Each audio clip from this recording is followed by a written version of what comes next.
అందరికీ హాయ్ అండి. ఇప్పుడొచ్చేసి అయితే ఒక మంచి వీడియోతో మీ ముందుకొచ్చేసాను. ఇప్పుడొచ్చేసి ఇదైతే హ్యాండ్స్ అయితే కట్ చేసుకున్నాను చూడండి. లైనింగ్ క్లాతును, మెయిన్ క్లాత్. ఈ విధంగా హ్యాండ్ ఓపెన్ చేసేసుకున్న తర్వాత క్రాస్ పీస్ అయితే తీసుకున్నానండి. ఇన్విజిబుల్ పైపింగ్ చాలా నీట్‌గా ఎలా వేసుకోవాలి ఈజీగా బిగినర్స్‌కైనా సరే అర్థమయ్యేలాగా ఎక్స్‌ప్లెయిన్ చేస్తున్నానండి. నేనైతే ఫూట్ అయితే చేంజ్ చేసుకున్నానండి. సింగిల్ ఫూట్ అయితే పెట్టుకున్నాను. ఇలా క్రాస్ పీస్ తీసుకున్న తర్వాత థ్రెడ్ అయితే తీసుకోండి మీరు. థ్రెడ్ పైపింగ్ ఉంటుంది కదా! మీకు ఏ సైజ్ థ్రెడ్ కావాలనుకుంటారో అది తీసుకోండి. ఇలా ఒక ముడి అయితే వేసుకోండి. ఈ విధంగా. ఇలా వేసుకున్న తర్వాత చూడండి, ఇప్పుడు మనం ఏదైతే క్లాత్ తీసుకున్నామో దాని మిడిల్‌లోకి పెట్టేయండి ఈ క్లాత్, ఈ థ్రెడ్ అనేటిది. చూడండి ఇలా మనకి కార్నర్‌లో ముడి అనేది ఉంటే మనం కుట్టేటప్పుడు థ్రెడ్ అనేది ఊడిపోకుండా నీట్‌గా వస్తుందండి. ఇలా మిడిల్‌లోకి క్లాత్ లోపల్లోకి పెట్టేసుకుంటూ సమానంగా స్టిచ్ వేసుకుంటూ రావాలండి. మనకి ఎంతైతే పైపింగ్ క్లాత్ అవసరం ఉందో అంతవరకు వేసేసుకోండి. చూడండి ఇలా నీట్‌గా సింగిల్ ఫుట్ తోటైతే వేస్తున్నానండి. మీరు నార్మల్ ఫుట్ తోటైనా సరే వేసేయండి. మీకెలా వస్తే ఆ విధంగా ఇన్విజిబుల్ పైపింగ్‌కైతే ఈ విధంగా ఆపోజిట్ క్లాత్ మీరు ఏది వేయాలి అనుకుంటున్నారో దాన్ని తీసుకొని ఈ విధంగా పైపింగ్‌కైతే రెడీ చేసుకోండి. రెడీ చేసుకున్న తర్వాత చూడండి, ఇప్పుడు ఇక్కడ వీడియో అయితే స్కిప్ చేయకండి. ఈజీగా మీకే ఇన్విజిబుల్ పైపింగ్ అనేది వేయడానికొచ్చేస్తుందండి. ఇలా మొత్తం రెడీ చేసుకున్నాక ఎక్స్‌ట్రా ఉన్న ఖర్చయితే కట్ చేసుకోండి. మనం ముందుగానే ఇలా ఇన్విజిబుల్ పైపింగ్‌కి మాత్రం ఎక్స్‌ట్రా క్లాత్ అయితే కట్ చేసుకోవద్దండి. చాలా సన్న సన్న పీసులే కట్ చేసుకోవాలి, క్రాస్ పీసులు. ఎందుకంటే క్లాత్ అనేది వేస్ట్ అయిపోతుంది గదా! అలా సన్నగా తీసుకుంటే మనకు సరిపోతుంది చిన్న పీసెస్ అయినా సరే.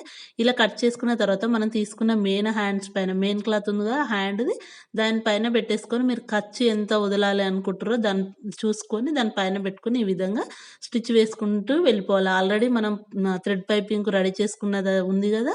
దాని పక్క నుంచే కాబట్టి స్టిచ్ ఆటోమేటిక్‌గా నీట్‌గా వచ్చేస్తుందండి. చూడండి ఇలా.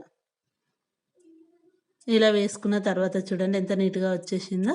ఇప్పుడొచ్చేసి మనం లైనింగ్ క్లాత్ తీసుకుందామండి. మనకు లైనింగ్ క్లాత్ అయితే 2 ఇన్ 1 అండి. ఎలా అయినా వేసుకోవచ్చు. ఇప్పుడు ఈ విధంగా పెట్టుకొని మనకు పైన కుట్టు కనిపిస్తుంది గదా! ఆ కుట్టు పక్క నుంచి అయినా వేసుకుంటూ వెళ్ళొచ్చు. లేదు అనుకుంటే ఇలా పెట్టైనా సరే మనకు థ్రెడ్ అనేది కనిపిస్తుందండి. ఒక్కసారి స్టిచ్ స్టార్ట్ చేసుకున్నామా అదే లెవెల్‌లో అదే స్ట్రెయిట్‌గా వచ్చేస్తుంది. ఇప్పుడైతే నేను ఈ విధంగా చూపిస్తున్నాను చూడండి. మనం ముందు కుట్టుకున్న కుట్టు మీదనే కుట్టు పడేలాగా చూసుకుంటూ ఈ విధంగా నీట్‌గా స్టిచ్ వేసుకుంటూ వెళ్ళిపోవాలండి. చాలా బావుంటుందండి. ఇన్విజిబుల్ పైపింగ్ అయితే చాలా అంటే సూపర్‌గా ఉంటుంది. మన క్లాత్ కుచ్చుకునే క్లాత్ అయినా సరే మన బాడీకి టచ్ అవ్వదు. ఓన్లీ పైపింగ్ థ్రెడ్ మాత్రమే మనకు కనిపిస్తుంది. ఆ థ్రెడ్ ఎంతయితుందో చూడండి. మన ఖర్చు అనేది హ్యాండ్స్ మధ్యలోకే వెళ్ళిపోతుంది. చాలా బావుంటుందండి. ఒకసారయితే ట్రై చేయండి. చాలా ఈజీ. మనకు ఎంత ఈజీ అంటే అంత ఈజీ అండి. రాదు అనుకునే వాళ్ళకైనా ఈజీగా వస్తుంది. ఇప్పుడు సింగిల్ ఫూట్ ఎంతైతే ఉందో అంతే ఖర్చుతోటైతే వేస్తున్నానండి స్టిచ్ నేను. ఎమ్మింగ్ అనేది చేయకుండా చూడండి.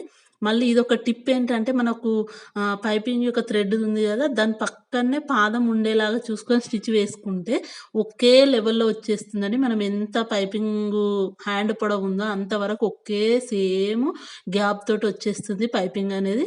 చూడండి ఈ విధంగా. మొత్తం అయితే వేయడం అయిపోయింది ఇప్పుడు. చూడండి ఎంత నీట్‌గా వచ్చేసిందో పైపింగ్ అయితే సూపర్‌గా వచ్చిందండి. ఎంత నీట్‌గా ఉందో మనకు ఫ్రంట్ అయినా, బ్యాక్ సైడ్ అయినా సూపర్‌గా వచ్చేసిందండి. చూడండి ఒకసారయితే ట్రై చేయండి. మీకు ఎలా వచ్చిందో కామెంట్ కూడా చేయండి నాకైతే. ఈ విధంగా అండి. ఇప్పుడు మనం వచ్చేసి మళ్ళీ మెయిన్ క్లాత్, లైనింగ్ క్లాత్ కలిపి డబుల్ స్టిచ్ వేసేసుకుంటే సరిపోతుందండి. మనకు హ్యాండ్‌కైతే ఇన్విజిబుల్ పైపింగ్ వేయడం చాలా ఈజీ అండి. చూడండి ఎంత బాగా వచ్చేసిందో. సూపర్‌గా ఉందండి. ఒకసారయితే ట్రై చేయండి. ఈజీగా వచ్చేస్తుంది మీకు కూడా. చూడండి ఎంత బాగుందో. వీడియో నచ్చితే తప్పకుండా like, share and subscribe. Thank you. Thank you for watching.